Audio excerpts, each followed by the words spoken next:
إن الحمد لله نحمده ونستعينه ونستغفره ونعوذ بالله من شرور أنفسنا ومن سيئات أعمالنا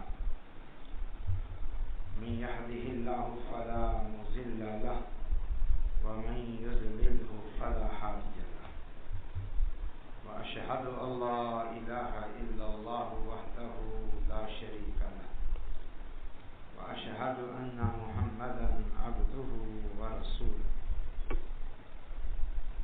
أما بعد فأعوذ بالله من الشيطان الرجيم يا أيها الذين آمنوا اتقوا الله حق تقاته ولا تموتن إلا وأنتم مسلمون يا أيها الناس اتقوا ربكم الذي خلقكم من نفس واحدة وخلق منها زوجها وبث منهما رجالا كثيرا ونساء واتقوا الله الذي تساءلون به والأرحام إن الله كان عليكم رقيبا يا أيها الذين آمنوا اتقوا الله وقولوا قولا سديدا يصلح لكم أعمالكم ويغفر لكم ذنوبكم ومن يطع الله ورسوله فقد فاز فوزا عظيما أما بعد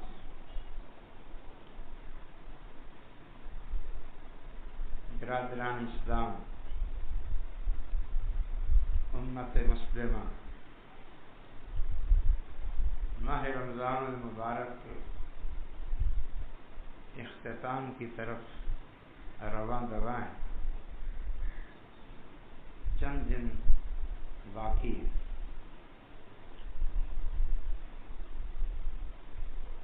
ہمیں اپنا محاسبہ کرنا چاہیے. کیا کھویا کیا پایا. اللہ تعالیٰ نے اس مہینے کی صورت میں ہمیں بڑے مواقع عطا فرمائے. نیکیوں کی کثرت پانے کے لیے، گناہوں کی بخشش حاصل کرنے کے لیے اور اللہ کی رحمت پانے کے لیے اور بالخصوص سچی توبہ کر کے آئندہ کے حوالے سے تقوی اور پرہیزگاری کی زندگی کا پکا عزم کر کے اپنے آپ کو جہنم سے آزاد کر لینے کے مواقع ہمیں عطا کیے گئے. اب یہ ہم نے محاسبہ کرنا ہے. اگر کوئی شخص محسوس کرتا ہے کہ اللہ کی توفیق سے یہ مہینہ اس کے لیے واقعتاً رحمت اور برکت کا باعث ثابت ہوا ہے، خوب نیکیاں کی ہیں اس نے اور خوب توبہ اور استغفار کا اہتمام کیا ہے، اسے اللہ کا شکر ادا کرنا چاہیے. یہ اللہ کی خاص توفیق ہے، وگرنہ بہت سے لوگ اس مہینے میں بھی اس توفیق سے محروم ہیں اور جو لوگ سرے سے اس مہینے میں بھی دین کی طرف نہیں آئے، انہیں سوچنا چاہیے کہ وہ کہاں کھڑے ہیں. کیا مسلمان ہیں یا ملحد اور زندیق ہیں؟ کیا ہیں؟ اور ہم جیسے جو لوگ سستی اور غفلت کا اس مہینے میں بھی شکار رہے، کوئی پھرتی، تیزی اور مسابقت اپنے اندر پیدا نہیں کی، بس صرف روزے تک محدود رہے، باقی کبھی کچھ کر لیا نہ کیا، تو ہمیں بھی سوچنا چاہیے ہم نے اپنے آپ کو اس مہینے کی خیر و برکات سے کیوں محروم کیا۔ سوچنا چاہیے کہ سال میں یہ مہینہ خصوصی طور پر ہمیں دیا جاتا ہے، ہم کیوں اس مہینے میں بھی غافل رہے، محروم رہے۔ پھر اپنے آپ کو سرزنش کرنی چاہیے، اپنے آپ کو ڈانٹنا چاہیے، اپنے آپ کو کوسنا چاہیے۔ بہرحال سب کے لیے ہم جیسے کم عملوں کے لیے بھی، اور مسلمانوں میں وہ نالائق جو اس مہینے میں بھی دین کی طرف نہیں آئے، سب کے لیے اب بھی یہ جو مہینے کے چند دن باقی ہیں اس صورت میں موقع موجود ہے۔ ابھی 2 راتیں مزید ہیں تاک رات، جس میں ایک 27ویں بھی، جس کے شب قدر ہونے کے کافی امکانات ہوتے ہیں۔ ہم ان 2 راتوں کا خوب اہتمام کریں، عبادت کریں، توبہ کریں، دعائیں کریں۔ ہو سکتا ہے یہ اللہ ہمیں دے چکا ہو یا پھر ان راتوں میں نصیب ہو جائے، یہ بھی موقع ہے۔ اور اس کے ساتھ ساتھ جو اہم ترین نصیحت ہے، خاص طور پر آپ جیسے لوگوں کے لیے اس مہینے میں دین کی طرف راغب ہیں، خوب عمل کیے، یقیناً خوب توبہ اور استغفار کا اہتمام کیا ہے، گویا ایک حد تک مغفرت حاصل کی ہے، رحمت حاصل کی ہے، اجر و ثواب کمایا ہے، اللہ کا قرب کمایا ہے۔ آپ کو خاص طور پر نصیحت ہے استقامت کی، اس راہ پہ جم جائیں، مضبوطی اختیار کریں۔ یہ مبارک راستہ ہے، یہ جنت کا راستہ ہے، یہ صراط مستقیم ہے جو آپ کو جنت تک پہنچاتا ہے، یہ اللہ کے قرب کا راستہ ہے۔ اللہ نے توفیق دی ہے تو آپ خوشی خوشی اس راستے پہ رواں دواں ہو جائیں، سست نہ ہوں، غافل نہ ہوں، دور نہ ہو جائیں۔ اللہ نے بلا لیا ہے تو خوشی خوشی اب اس راستے پر گامزن ہو جائیں، کیونکہ یہ جو دین سے ہم مسلمانوں کا تعلق ہے، اللہ سے، رسول سے، شریعت سے، یہ دائمی تعلق ہے، کوئی عارضی اور وقتی نہیں، کوئی جذباتی نہیں ہے،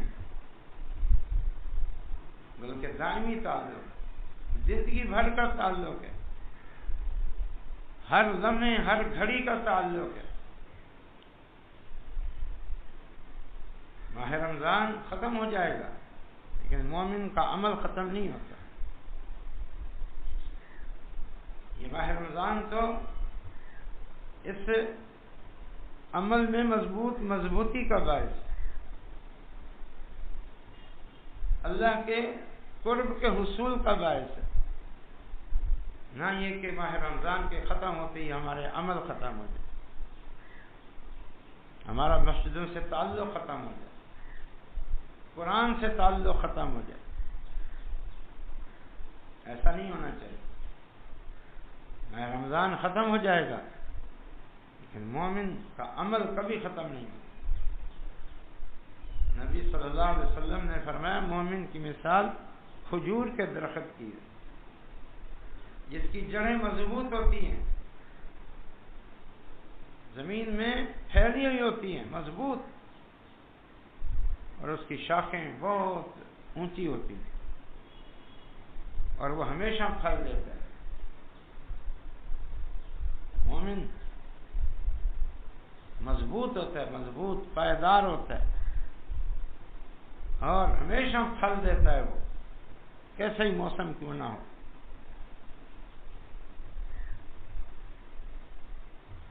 اللہ اکبر۔ مومن کا جو عمل ہے، ایک مسلمان کا جو عمل ہے، یہ تعلق باللہ ہے، یہ تعلق بالرسول ہے، یہ تعلق بالدین ہے، یہ تعلق بالقرآن ہے، جو بھی کہہ لیں، یہ موت تک ہے، موت تک۔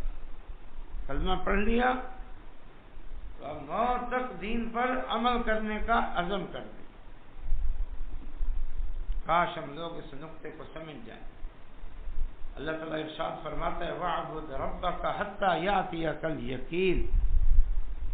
اے حبیب صلی اللہ علیہ وسلم، آپ بھی اور ضمناً آپ کی پوری امت کو یہ نصیحت ہے کہ اپنے رب کی عبادت کرتے رہیے موت آنے تک۔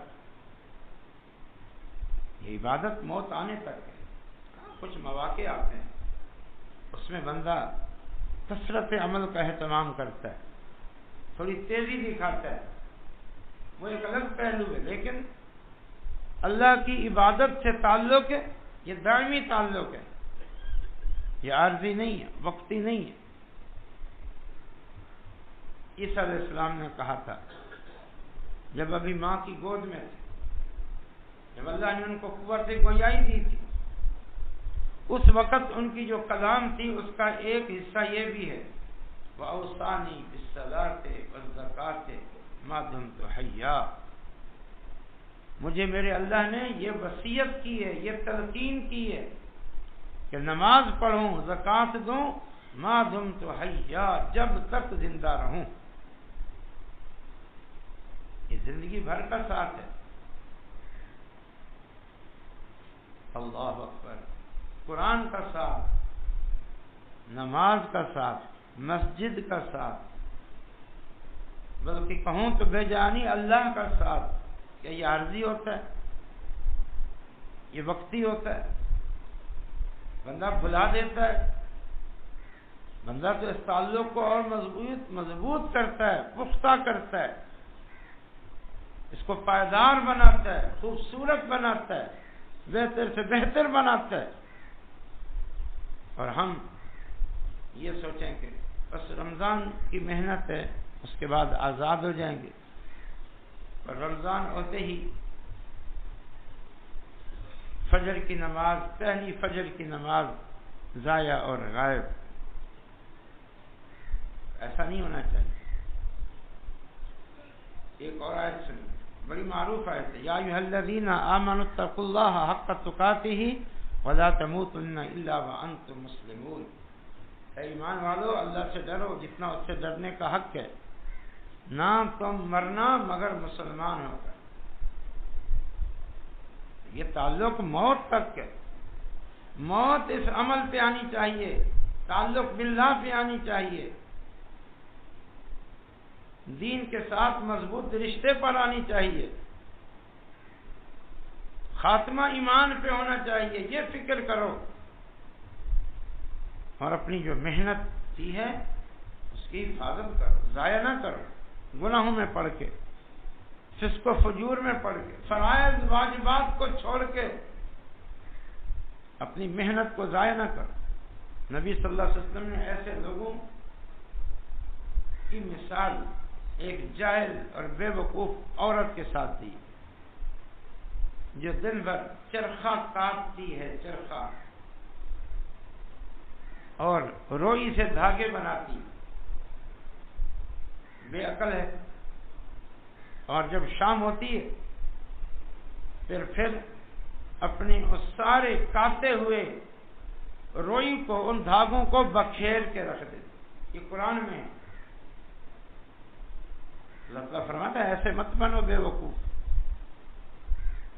ایسے جاہل مت بنو کہ اپنی ہی محنت کو اپنے ہاتھوں سے برباد کر دو۔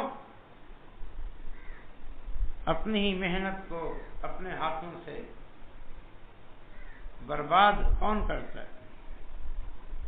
کوئی اور برباد کرے انسان سے اپنی اولاد، آپ کی کمائی، آپ کی اولاد ضائع کر رہی ہو، آپ کو دکھ ہوتا ہے، افسوس ہوتا ہے، تو آپ خود کیسے اس کو ضائع کریں گے؟ لیکن ہم لوگ تیار بیٹھے ہیں، گزرے تو صحیح رمضان، ایک ایک کر کے ساری نیکیوں کو برباد کر دیں، ضائع کر دیں۔ ہم تیار بیٹھے ہیں، والعیاذ باللہ۔ اللہ کے بندو استقامت دکھاؤ، مضبوط کرو اس رشتے اور تعلق کو۔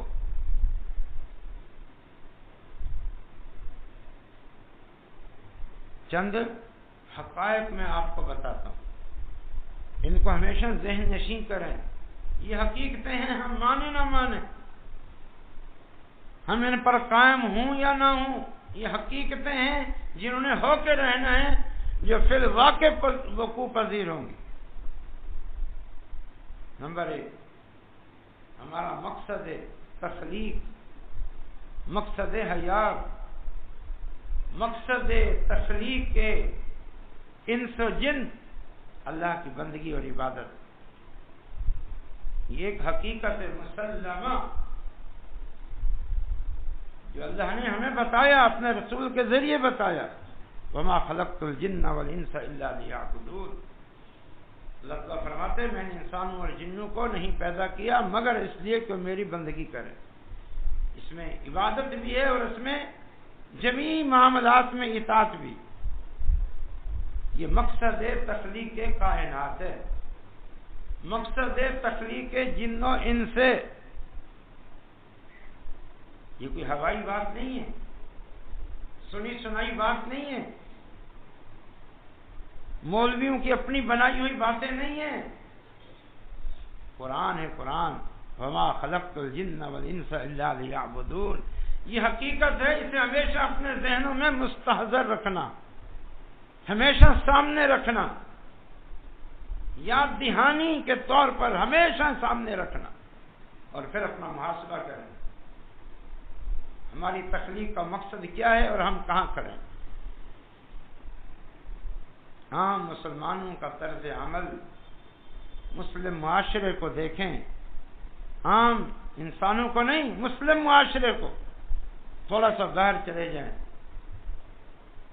دنیا کے معاملات میں کہیں نظر نہیں آتا کہ ان لوگوں کا مقصد حیات اللہ کی عبادت اور بندگی، کہیں نظر نہیں آتا۔ جو رمضان میں روزے نہ رکھے، رمضان میں نماز نہ پڑھے، فرائض ادا نہ کرے، آپ کیا سمجھتے ہیں؟ یہ اسلام کو اللہ کا دین سمجھتا ہے؟ مسلمان ہونے پہ خوش ہے؟ یہ نہیں، اسے پتہ ہی نہیں دین کیا ہے۔ وہ تو مسلمان گھر میں پیدا ہوا اور اپنے آپ کو مسلمان سمجھتا ہے، بس اس کے علاوہ کوئی حقیقت نہیں۔ یہ ایک حقیقت ہے، اس کو اپنے ہمیشہ سامنے رکھے۔ دوسری حقیقت، اللہ کے ہاں معیار فضیلت وہ تقوی ہے، ایمان اور عمل صالح اللہ کے ہاں معیار فضیلت، تقوی، ایمان، عمل صالح، تعلق بالدین، مال دولت نہیں، حسب و نسب نہیں، دنیاوی مال و متاع نہیں۔ اس حقیقت کو اچھی طرح ذہن نشین کر لو۔ یا ایھا الناس انا خلقناکم من ذکر وانثی وجعلناکم شعوبا وقبائل لتعارفوا ان اکرمکم عند اللہ اتقاکم۔ اللہ تعالیٰ فرماتے ہیں، اے لوگو، ہم نے تمہیں ایک مرد اور ایک عورت سے پیدا کیا، پھر ہم نے تمہیں خاندانوں اور قبیلوں میں بانٹ دیا، لیکن یاد رکھو ان اکرمکم عند اللہ اتقاکم، تم میں سے اللہ کے ہاں سب سے زیادہ عزت والا وہ ہے جو سب سے زیادہ تقوی والا ہے۔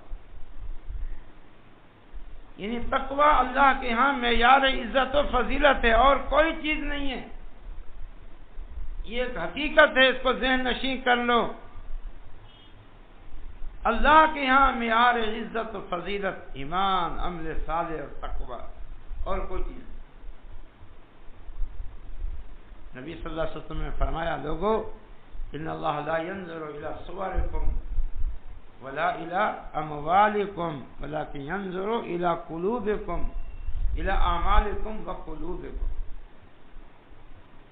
اللہ تعالیٰ تمہاری شکلوں کو نہیں دیکھتا، اللہ تعالیٰ تمہارے مالوں کو نہیں دیکھتا، اللہ تعالیٰ تمہارے عملوں کو اور پھر تمہارے دلوں کو دیکھتا ہے۔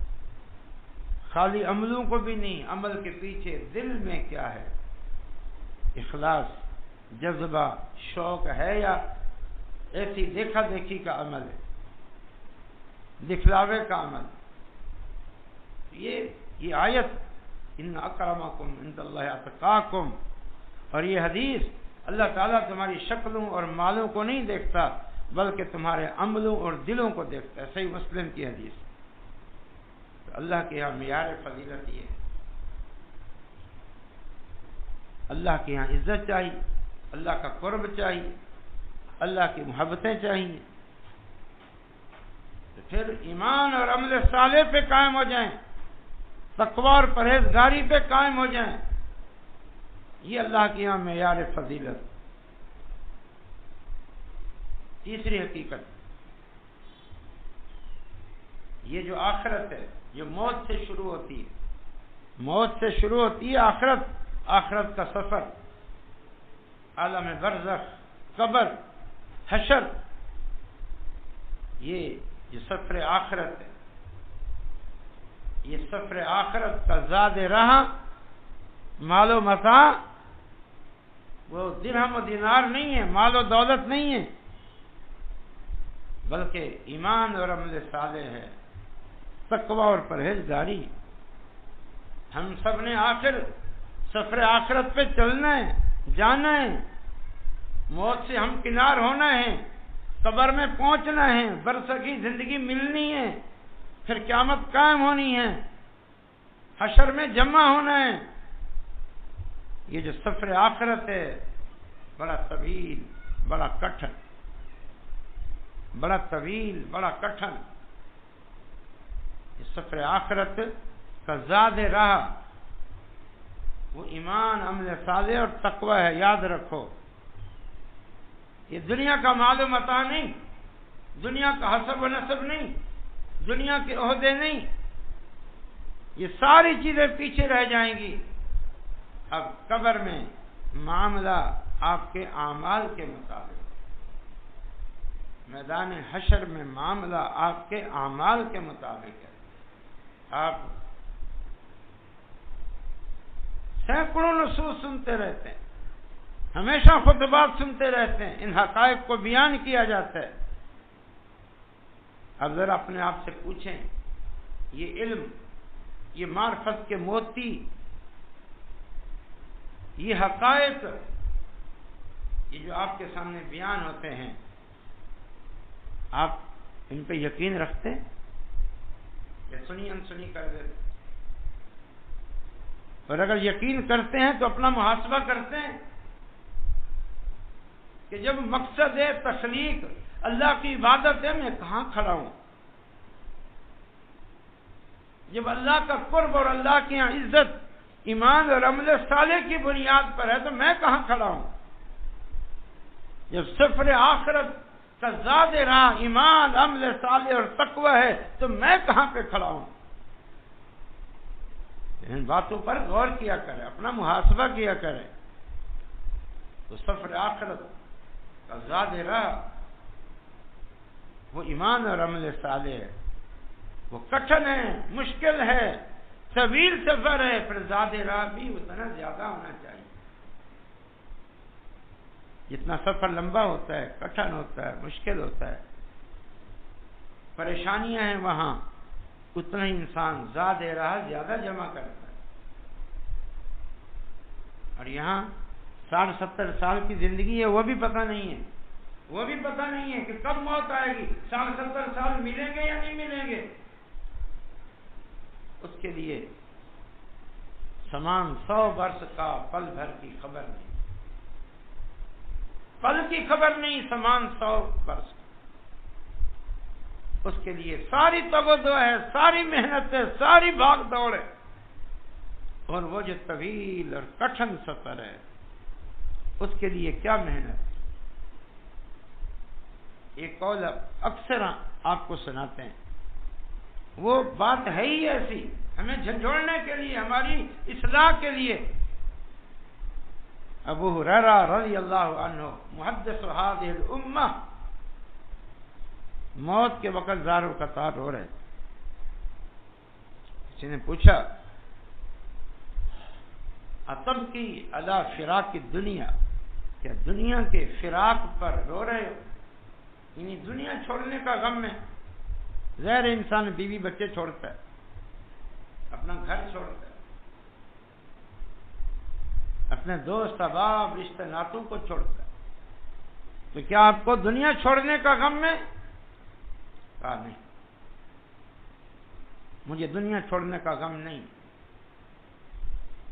ولیکن ابکی علی طول سفری و قلت زادی، میں رو اس لیے رہا ہوں کہ جس سفر پہ ابھی جانے والا ہوں وہ سفر بڑا لمبا ہے اور میرے پاس زیادہ رہا بہت کم ہے۔ یہ ایک صحابی کہہ رہا ہے، اس کی پوری زندگی جب سے اسلام لائے علم پڑھنے میں پڑھانے میں گزری، دنیا کے لیے سوچا بھی نہیں کبھی، بھوکے پیاسے رہ کے علم حاصل کرتے رہے، اللہ کے رسول صلی اللہ علیہ وسلم کا ساتھ نہیں چھوڑا، دامن نہیں چھوڑا کہ مجھ سے کوئی حدیث کوئی سنت رہ نہ جائے۔ یہ وہ کہہ رہے، ہماری کیا حالت؟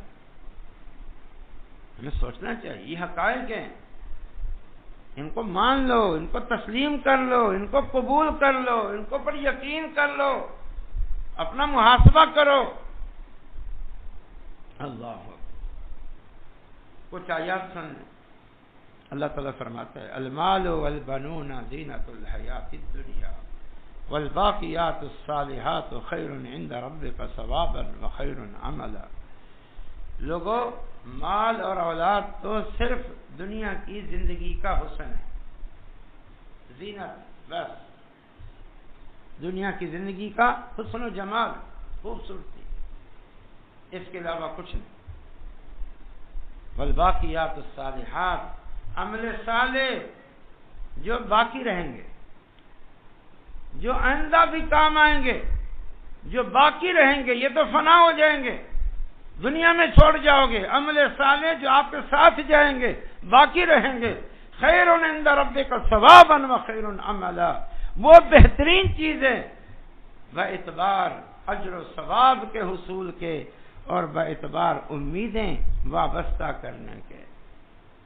عمل صالح اجر و ثواب کا باعث ہیں، عمل صالح پر قیامت کے دن اجر و ثواب ملے گا۔ اور نمبر 2، عمل صالح کی بنیاد پر آپ آج دنیا میں اللہ سے اچھی امیدیں وابستہ کر سکتے ہو۔ عمل صالح نہیں ہے تو پھر کیا، کس بنیاد پر امیدیں وابستہ کرتے ہو؟ یہ قرآن کی آیت ہے، المال والبنون زینۃ الحیات الدنیا والباقیات الصالحات خیر عند ربک خیر عند ربک ثوابا وخیر عملا۔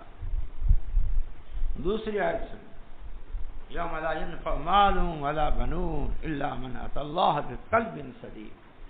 اللہ تعالیٰ فرماتا ہے قیامت کا دن وہ دن ہے جس دن مال بھی نفع نہیں دے گا، اولاد بھی نفع نہیں دے گی، صرف وہی انسان کامیاب ہے، فائدے میں ہے جو قلب سلیم لے کر آتا ہے۔ قلب سلیم، شرک سے پاک، کفر سے پاک، نفاق سے پاک، اور اخلاق رذائلہ سے پاک، دنیا کی حد سے بڑی ہوئی محبت سے پاک، اللہ کی محبت سے، دین کی محبت سے سرشار، یہ قلب اطہر، قلب سلیم، قلب منیب، رجوع اللہ کرنے والا دل، جو اس دل کے ساتھ قیامت کے دن آئے گا بس وہ فلاح پائے گا۔ اللہ اکبر۔ اس لیے میرے بھائیوں، یہ سفر سر پہ، آج کل پرسوں پتہ نہیں کب کس کی باری آ جائے، اس سفر کی تیاری کرو، زیادہ راہ کرو، عقل مند بنو، دانا بنو۔ قیامت کا دن دو آیتیں سنیں. واتقوا یوما لا تجزی نفس عن نفس شیئا ولا يقبل منها شفاعت ولا يؤخذ منها عدل ولا هم ينصرون. اللہ تعالیٰ فرماتے ہیں قیامت کے دن سے ڈر جاؤ جس دن کوئی نفس کسی نفس کو کفایت نہیں کرے گا. اس دن سفارشیں کام نہیں آئیں گی. اس دن تاوان وصول نہیں کیا جائے گا. ہونے دینے کے لیے نہیں ہوگا، وصول کہاں سے ہوگا؟ اس دن کہیں سے نصرت و مدد نہیں آئے گی. یہ قیامت کا دن ہے، یہ حقیقت ہے. یہ تصور رکھو قیامت کے دن کے بارے میں. دوسری آیت، یا ایھا الناس، اے لوگو قیامت سے ڈر جاؤ. وہ قیامت کہ لا یجزی والد عن ولدہ ولا مولود هو جاز عن والدہ شیئا، کہ جس دن بیٹا باپ کو، باپ بیٹے کو کوئی فائدہ نہیں پہنچا سکے گا. ان وعد اللہ حق، یہ اللہ کے وعدے قیامت کے وقوع پذیر ہونے کے سچے ہیں. فلا تغرنکم الحیات الدنیا، دنیا کی زندگی تمہیں اس قیامت کے متعلق کسی دھوکے میں نہ ڈالے. ولا یغرنکم باللہ الغرور، شیطان دھوکے باز تمہیں کسی طرح اس آخرت کے متعلق دھوکے میں نہ ڈالے. دھوکے میں ڈالے ہوئے مال کو اللہ نے کہا یہ فتنہ ہے، تمہاری آزمائش ہے، پر ہمارے لیے فتنہ بنا ہوا ہے. اللہ اکبر.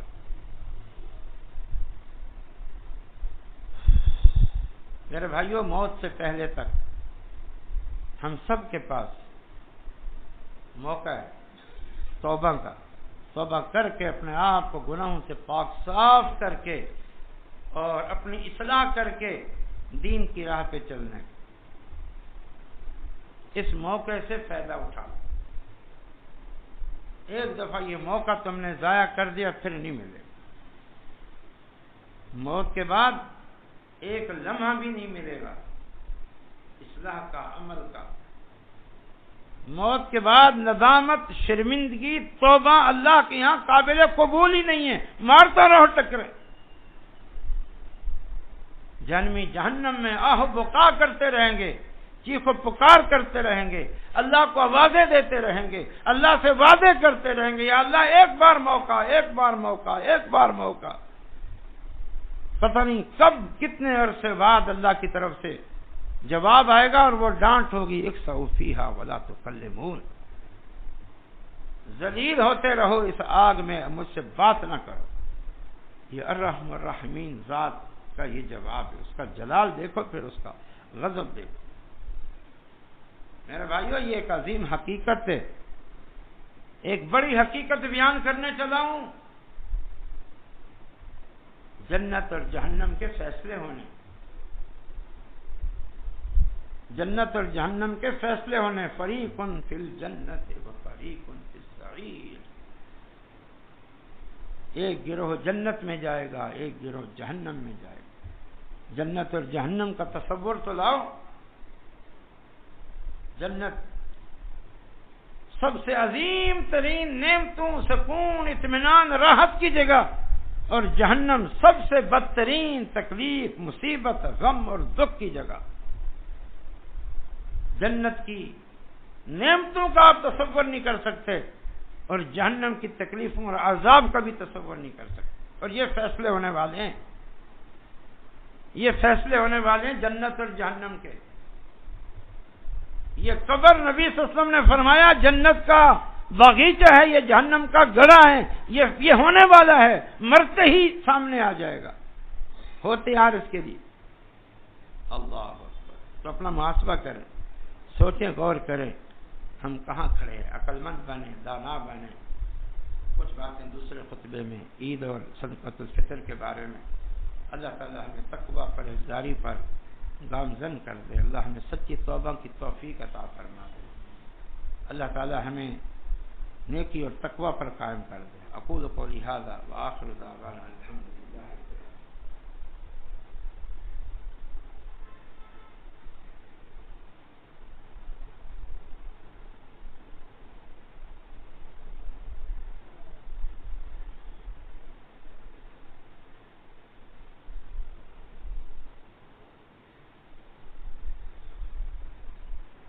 إن الحمد لله نحمده ونستعينه ونستغفره ونعوذ بالله من شرور أنفسنا ومن سيئات أعمالنا من يهده الله فلا مضل له ومن يضلله فلا هادي له وأشهد أن لا إله إلا الله وحده لا شريك له وأشهد أن محمدا عبده ورسوله أما بعد فإن خير الحديث كتاب الله وخير الهدي هدي محمد صلى الله عليه وسلم وشر الأمور محدثاتها وكل محدثة بدعة وكل بدعة ضلالة وكل ضلالة في النار. أما بعد فأعوذ بالله من الشيطان الرجيم. يا أيها الذين آمنوا اتقوا الله حق تقاته ولا تموتن إلا وأنتم مسلمون. يا أيها الناس اتقوا ربكم الذي خلقكم من نفس واحدة وخلق منها زوجها وبث منهما رجالا كثيرا ونساء واتقوا الله الذي تساءلون به والأرحام إن الله كان عليكم رقيبا. يا أيها الذين آمنوا اتقوا الله وقولوا قولا سديدا يصلح لكم أعمالكم ويغفر لكم ذنوبكم ومن يطع الله ورسوله فقد فاز فوزا عظيما. ماہ رمضان کے حوالے سے ایک اہم فریضہ ہے اور وہ ہے صدقۃ الفطر. صدقۃ الفطر صحابی کہتے ہیں فرض علینا رسول اللہ صلی اللہ علیہ وسلم زکوٰۃ الفطر. اللہ کے نبی صلی اللہ علیہ وسلم نے صدقۃ الفطر ہم پر فرض قرار دے دیا, واجب قرار دے دیا. یہ لازمی امر ہے. صدقۃ الفطر دو باتیں. نمبر ایک, ہر کسی پر, ہر مسلمان پر, وہ مرد ہو عورت ہو, جوان ہو بوڑھا ہو, بچہ ہو بڑا ہو, ایک دن کا بچہ ہو, صدقۃ الفطر ہے, اس کے والدین پر ہے. نمبر دو, جو بھی روزمرہ استعمال کی چیزیں, صحابی خود بیان کرتے کہ ہم اللہ کے نبی کے دور میں صدقۃ الفطر نکالتے تھے گندم سے, جو سے, کھجور سے اور پنیر سے, کشمش سے, ان چیزوں سے ہم نکالا کرتے تھے. جو آپ کے روزمرہ اور استعمال کا معمول ہے اس میں سے دینا چاہیے. اور دو اور باتیں. نمبر ایک, کوشش کریں کہ اناج کی شکل میں پہنچائیں یا کسی کو اپنا وکیل بنا کے اس کے ذریعے اناج کی شکل میں پہنچائیں. اور اگر آپ کے سامنے کوئی اور صورت نہیں ہے تو پھر بہرحال بحالت مجبوری اہل علم نے گنجائش رکھی ہے کہ نقدی کی صورت میں دیں. لیکن اولا افضل ضروری یہی ہے کہ اناج کی شکل میں آپ خود دیں یا کسی کے ذمہ لگا دیں, وہ اناج خرید کے غربا, مساکین اور مستحقین تک پہنچائے. اور نمبر دو, کوشش کریں کہ اس کا صحیح جو وقت ہے اعلیٰ, وہ جو شوال کا مہینہ جب شروع ہوتا ہے, رمضان کے مہینے کا اختتام ہوتا ہے, یعنی رات سے لے کر عید الفطر ادا کرنے سے پہلے پہلے اس کا اصل دورانیہ یہ ہے, یہ وقت ہے اصل. باقی ابن عمر 2-3 دن پہلے بھی حسب ضرورت نکال لیا کرتے. اس طرف بھی توجہ دینی چاہیے, کوشش کرنی چاہیے. آخری بات نماز عید کے متعلق ہے. یہ سنت مؤکدہ ہے, کوئی شخص اس سے پیچھے نہ رہے. عید کا دن ہے تو نہانا, کپڑے پہننا, خوشبو لگانا, اس کا اہتمام کریں. مرد بھی جائیں اور خواتین بھی جائیں, سب کو عیدگاہ میں جانا چاہیے. حتیٰ کہ وہ خواتین بھی شریک ہوں دعاؤں میں جو اپنے ایام مخصوصہ میں ہیں, وہ نماز کی جگہ سے دور رہیں لیکن وہ بھی ضرور پہنچیں.